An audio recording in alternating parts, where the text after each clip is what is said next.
Hey everybody, just going to let you know it's going to be a little short one, around 20 minutes long. I know, a little short, but I want to get something out this week, so take what we all can get, you know? Hauled off from the rest of Philadelphia like Stern City in miniature. Except to a medical clinic for a week or two of recovery. She was probably right, but we couldn't afford a week. I felt guilty for having selfishly stolen most of a day for resting. But once my magic had grown strong enough to lift little Macintosh, I knew it was time to move. A small family of scavengers spotted us on the street and scurried for cover. It hurt to think that ponies once greeted each other as they passed on the street. That cheer and open neighborliness had once been the social norm. In the equestrian wasteland, a stranger pony was met with guarded suspicion, assessed first for threat potential. I gave the scavengers a smile and a friendly hoof wave as we passed. It wasn't returned as they cringed, the adults hiding the younger ponies behind them, weapons ready should we attack like a band of raiders. I hated the equestrian wasteland. Especially Philadelphia. It's a shitty place. Oh my, Velvet Remedy burst out, her eyes wide with wonder. Aren't you just magnificent? She trotted quickly ahead of us. Firelight was perched on the fountain statue of Sweetie Belle, glowing brilliantly. She had bled off most of the endowment from the Philadelphia crater, but her aura was still 5 times her size, lighting up the Steel Ranger's outer courtyard with a golden radiance. My heart went out to the Balefire Phoenix, immensely grateful for her companionship when I was behind the wall. I too began to trot towards her, a tear in my eye. My pip-buck started clicking, informing me that being in Firelights vicinity was even less healthy than bathing in Philadelphia water. I drew up short and watched as Velvet Remedy floated out a bottle of Radsafe from a saddlebox. She downed more than the recommended dose before trotting right up to the radioactive bird and nuzzling her gently. Firelight cooed. Fucking adorable. Well, at least Velvet Remedy wasn't spending nearly as much time inside that Fluttershy orb since Firelight joined us. Okay, I good. had mixed feelings about the trade. All the ponies in this crowd are crazy, Zenith muttered as she walked past me. I moved up to Zenith. This building belongs to the Steel Rangers. I think maybe it's not safe for you to come with us. Would you mind waiting outside? It won't be alone, and I hope it won't be for too long. Zenith considered me. And whom did you intend to keep me company? I knew I needed combat prowess backing me up, just in case my meeting with Blueberry Saber went south. And not only did I want a Steel Ranger at my side for diplomatic reasons, I didn't trust him alone with Zenith quite yet. Velvet Remedy, on the other hoof, would enjoy having some time with Firelight, and I certainly wasn't going to take the glowing ball of regal radiation with me. I told Zenith my decision. The zebra nodded. As you wish. I will remain here with the Unicorn Fluttershy and her Balefire Doom Bunny. Okie dokie. Wow. Loki. Okay. Perhaps that's you could accurate, work on that I guess. brew you offered me, I suggested, taking a plunge. I wanted to show the zebra my trust, and give her something to do while we were gone that she would find productive. I didn't really want to be altered. I had a hard enough time entering the memories of folks whose bodies were significantly different than my own. I didn't know how well I could handle living in one. But Zenith was right. Red-Eye had his own advantages. I had to at least seriously consider putting my squeamishness aside and taking those off. That's right, you gotta at least consider it. Hear what she's offering before you say a no. I mean, it's not... just see what it is. Ask about the consequences. Just consider it. Give it a good considering. To me. Zenith smiled. As you wish. Those fires I reported yesterday appear to be the work of Red-Eye's private army. Griffins sporting the Slaver King's colors were spotted flying over the far side of the ever-free forest carrying incinerators. But were any other woods we consumed in flame by now, these fires have been spreading extremely slowly. Looks to me like ever-free forest is fighting back. DJ Pony's voice came out the wall speakers in the Stable-Tech Visitors Lounge. We listened as I waited impatiently. And one last bit of news for all you faithful listeners. Looks like Red-Eye set his sights on Ten Pony Tower. Fortunately for the folks in that place, it's built like a fortress, and the only entrance is both well defended and tricky to access. The ponies of Ten Pony Tower are barricaded inside, safe and sound for now. There's plenty of stockpiled food and water, and the new constable chief is doing her best to organize rationing, so they should be able to hold out until help arrives. I jumped to my hooves at that. No! I shouted at the speaker. They're not trying to invade, they're trying to seal you in. And now for something a bit unusual. I don't normally read mail on the air, but I have a personal message here from my assistant homage to the stable dweller. Ahem. Dearest little Pip. Oh, now ain't that sweet. I think some pony has a crush. You're being an asshole! Dearest little Pip.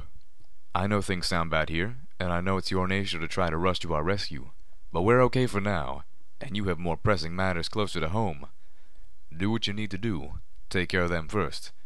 Then, later, we can meet where we met before, and I promise to give you so many Oh, well, that's not something I'm comfortable reading on the air. I think maybe I'll have a little talk with my assistant. You are such a dick! Meanwhile, you hear the silky smooth tones of Velvet Remedy singing about what gets her through life in this post-apocalyptic wasteland. I stared at the speaker, my body locked up, my jaw on the floor, and heat rushing to my face, not to mention other places. Velvet Remedy's voice poured through the speaker, replacing the voice of DJ Pony, but I barely heard it. What I meant to say was, I can't believe she just did that. What I actually said was closer to a squeak. Calamity snickered, tears in his eyes, then collapsed onto his back in laughter. What do you mean the Elder isn't here? The Elder's been called away on an urgent crusade and is not available, Night Poppyseed claimed. However, she said that in the case you should return, I may receive what you have recovered. I stomped. I wasn't under the impression that these things were important to you ponies. Or at least to her, considering I risked my life for them and all. She wasn't actually expecting you to survive, Steelhoof deciphered. From his tone, he wanted a few words with the Elder himself.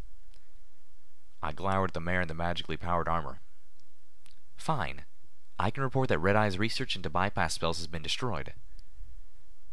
I hadn't scavenged any of it, and would have not given it to these ponies even if I had. But I did know that at least part of the research had been successfully completed.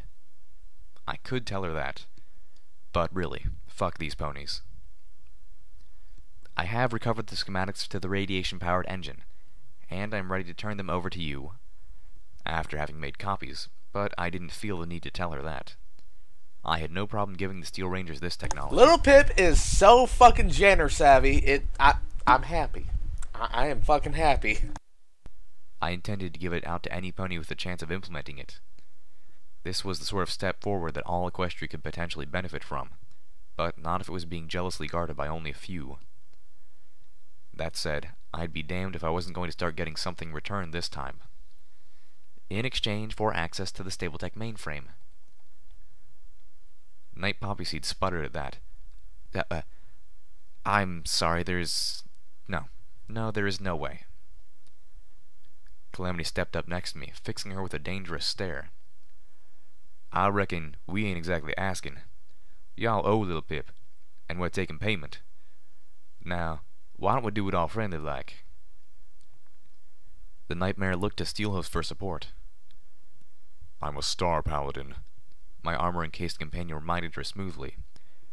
In the absence of the Elder, I am the ranking ranger on this base, and I order you to take us to the Stabletech mainframe. He turned his stare to me. I will personally make sure Little Pip doesn't access any information vital to the security of the Steel Rangers, or the Ministry of Wartime Technology. Night Poppyseed nickered, but turned obediently and began to lead. Permission to speak freely, sir. No. That's sad. The room was cold and dark, save for the blinking lights of the mainframe. From the locks on the door, the turrets outside, and the hoofprints in the dust, I could tell this room was not only restricted, but rarely entered. I hoofed the light switch, but the room remained dark. Yeah, that's a real shame, because there's probably a lot of cool shit in there. And looked around. The spotlight on Steelhoof's helmet hummed softly to life, cutting a beam of light through the darkness. He followed me in. Instead of moving directly for the mainframe, I allowed my curiosity to drag me around the huge basement room. At the far end was a huge gear-shaped door of the stable. It rested against an open doorway, not attached. By removing my saddlebags, I was barely able to shimmy through the entrance. According to the number, this was Stable 0. Beyond stretched the rooms and hallways of a stable maintenance wing, but the hallways dead-ended in shallow caverns of dirt. The rooms were So this was where the CMC were going to coordinate shit, right? Okay, this is fucking important. I gotta listen. Finished. Toolboxes and construction equipment lay scattered everywhere. Several directions of the walls and ceilings had collapsed. In one corner, I found the curled-up skeleton of an earth pony. The floor around the pony was littered with empty bottles. I shook my head and noticed the liquor had been Applejack. There was a black opal laying on the floor next to the tattered remains of a recollector. The lower bone of the earth pony's left foreleg wore an early model pit buck. I plugged my pit buck onto it and found a single audio recording. Sitting down, I let it begin to play. The voice on the recording was soft, almost overwhelmed by the background noises of sirens and bombardment. I don't really know what to say, or for that matter whom I'm saying it to. Good news is that Sweetie Belle's got my family safe and sound and stable too. I don't know where Scootaloo's at, but I'm glad she's not. A particularly loud roar drowned out everything else, followed by the sounds of metal and concrete collapsing within the unfinished stable as a maelstrom devoured the city above. Philadelphia was just hit. That's it then. It's all over. Every pony's dead, except for the ones we could save. Celestia, damn it, Applejack, couldn't you have stopped this from happening? Couldn't any pony have stopped this? I heard a furious clicking. I checked my pit buck, but the radiation meter was safely in the green. No. I didn't mean that. It ain't Applejack's fault. Hey, it's more my fault than theirs. And I know it ain't supposed to feel that way, but I do sometimes. And I guess it don't really matter anymore. Every pony's dead now. I'm dead now. I didn't survive the meg spell just 'cause I lived through the blast. We never got the door on. Radiation'll kill me. The clicking was coming from the recording. I just want to tell any pony that's listening that I'm sorry. Even if it's not my fault that all those kids are dead, I'm still sorry. I tried to make up for it. I really did. Steelhooves was calling for me. Wait, what fucking kids are we talking about here? Explain this shit. Don't fuck Steelhooves. Why you interrupt? We're getting some good background information here. I'm fine, I called back, wiping tears from my eyes. I'll be out in just a minute. Before worming my way back out, I knelt down and picked up the memory orb in my teeth. Once back in the basement proper, I put the orb in my saddlebags and proceeded to the Stabletech mainframe. The mainframe was a tricky hack, but either I had grown more skilled, or Pinkie Pie's had been easier. I downloaded all the information I could on various stables and began sifting. If we're going to be honest here, it's probably both. Not just because I enjoy the idea of Pinkie Pie's personal terminal being harder to hack than this thing, but whatever, that's the one piece of information that interested me the most: the location of Stable 101. I found it, and the answer surprised me.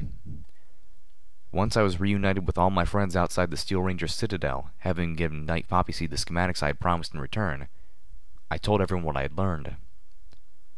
Stable 101 was built within the Everfree Forest itself. The looks and gasps were exactly what I expected.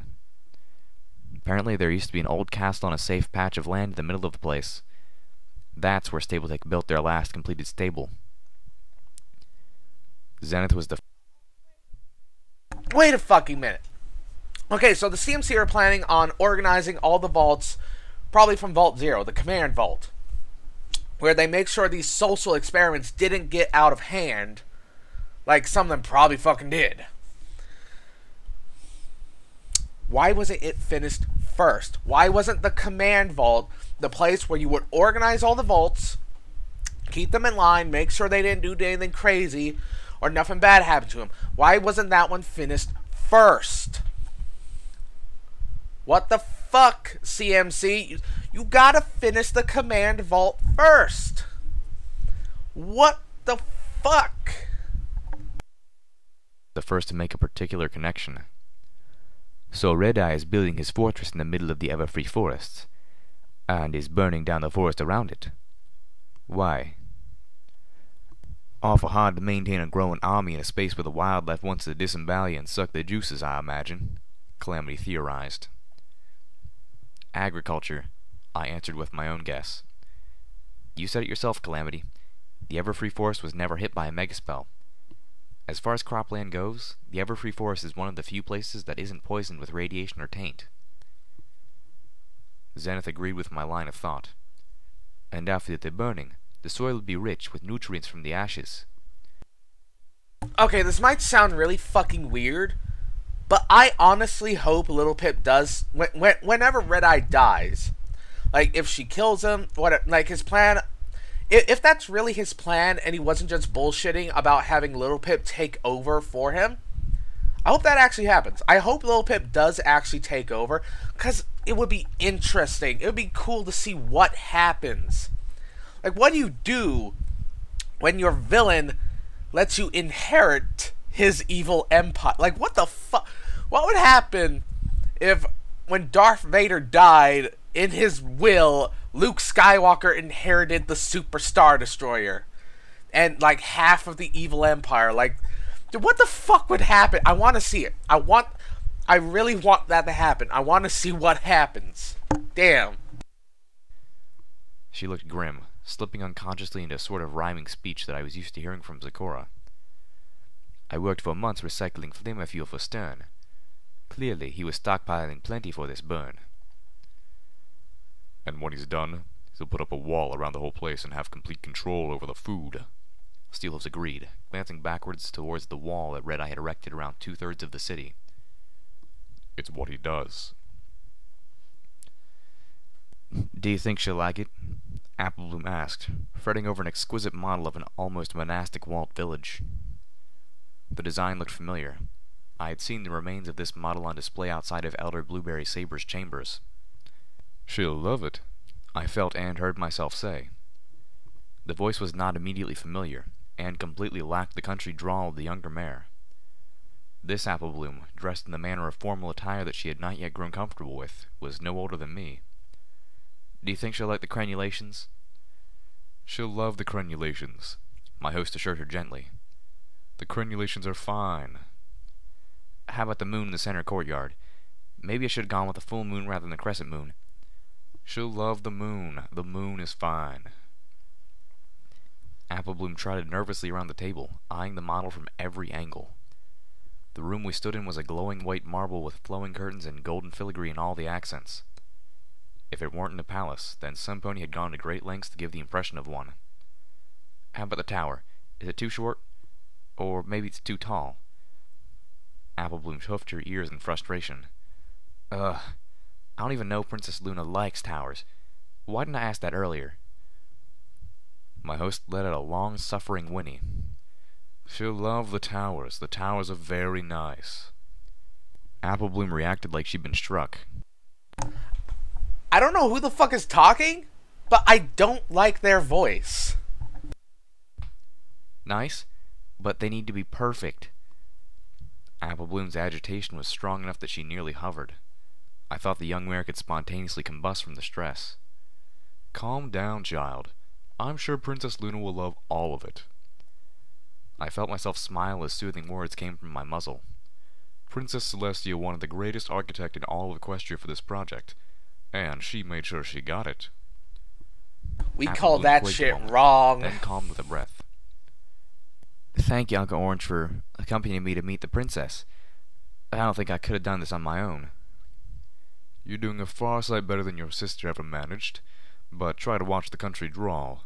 Remember, sound sophisticated, and you show every pony that you are sophisticated. Yes, Uncle Orange, I don't agree with that. Applebloom returned to fretting, but a more subdued fretting.